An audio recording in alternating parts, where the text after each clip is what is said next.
IPL 2025 సీజన్లో Gujarat Titans Lucknow super giants తమ తొలి మ్యాచ్ల్లో ఓటమిని చవిచూశాయి. పంజాబ్ చేతిలో 11 పరుగుల తేడాతో గుజరాత్ ఓడింది. ఇక ఢిల్లీ క్యాపిటల్స్తో చివరి వరకు పోరాడిన లక్నోకు పరాజయం తప్పలేదు. ఈ క్రమంలో రిషబ్ పంత్, శుభ్మన్ గిల్ కెప్టెన్సీపై భారత మాజీ క్రికెటర్ వీరేంద్ర సెహ్వాగ్ విమర్శలు గుప్పించాడు. సరైన నిర్ణయాలు తీసుకోవడంలో విఫలమవుతున్నారని అన్నారు. ఉప్పల్ వేదికగా ఇవాళ సన్ రైజర్స్ హైదరాబాద్తో లక్నో తలపడనుంది.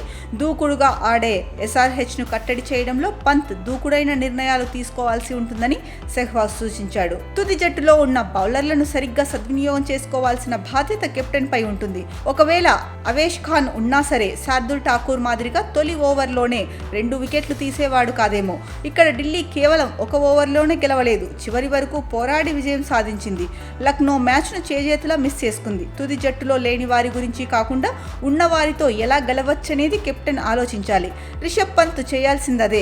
సరైన సమయంలో సరైన బౌలర్లను తీసుకురావాలి. ఈ ట్రిక్ను పంత్ మిస్ అయినట్లు అనిపించిందని సెహ్వాగ్ తెలిపారు. శుభ్మన్ గిల్ సారథ్యం స్థాయికి తగ్గట్టు లేదు. అతడు సిద్ధంగా లేడనిపిస్తోంది, ఉత్సాహంగానూ లేడు.